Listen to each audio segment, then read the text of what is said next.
So if you want to have that income coming from your business, tiyagain mo, mag-focus ka sa isang negosyo na gusto mong simulan at huwag kang bibitaw ng 5 years.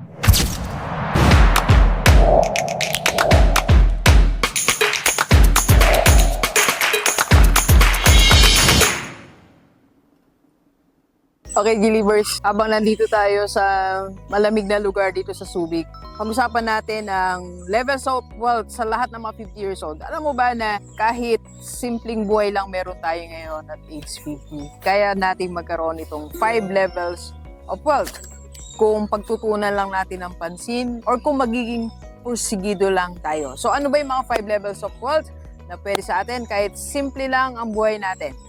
First, cash plus guaranteed income.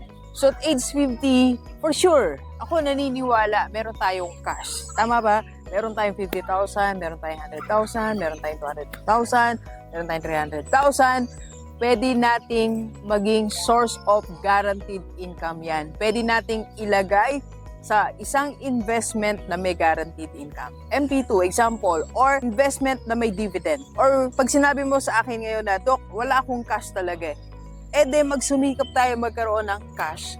Magsumikap tayo magkaroon o makaipon ng 10,000, 20,000, 30,000. Hindi naman ganun kalaki po ang kailangan natin para magkaroon tayo ng income na guarantee. So, simula po ngayon sa lahat ng mga 50 years old, likumi ng pera, lahat ng pwedeng kumita tayo, gawin natin, ilagay natin sa guaranteed income. O kung may pera ka naman na cash, ilagay mo na yan sa magbibigay sa'yo ng guaranteed income.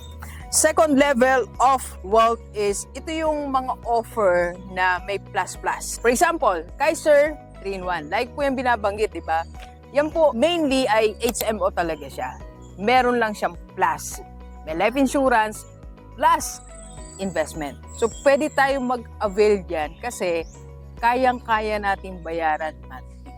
So, for example sa akin, nasa 3,500 plus lang po ako. So, nag-avail ako niyan. Ngayon, patapos na tayo. Ika-7th year na natin. So, meron na tayong masasabi nating next level of wealth. Kasi ito po ay may kasama na rin investment. So, pag tayo matanda na, meron tayong pera. Okay? So, mag-avail tayo ng mga may plus, may add-on, may kasamang investment.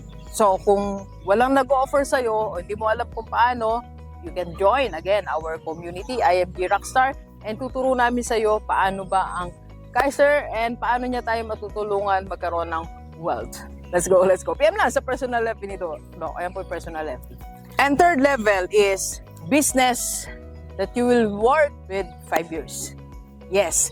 Alam mo, maraming negosyo ngayon na sinisimulan natin, pero hindi tayo tumatagal for certain reasons. For example, nainip tayo, hindi kumikita agad. Second, wala na tayong time. O third, pahirap ng pahirap. Kasi alam mo, ang level ng negosyo, napatunayan ko po ang pagnenegosyo, talagang habang tumatagal yan, hanggat hindi mo nararating ang 5 to 7 years, pahirap ng pahirap yan. Kaya bago tayo mabot sa magbibigay na sa atin ng steady income, nag-give up tayo kasi hindi natin napagtatagumpayan yung level ng mahirap.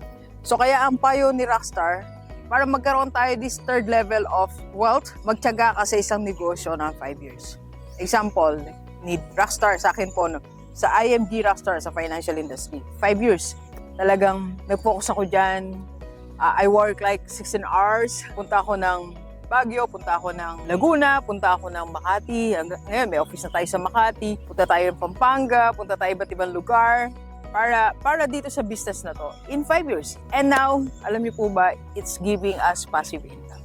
Yes, nakakatuwa na this is the sabi nga nila, ito na yung fruit ng labor natin. So if you want to have that income coming from your business, tiyagain mo, mag-focus ka sa isang negosyo na gusto mong simulan at huwag kang bibitaw ng 5 years.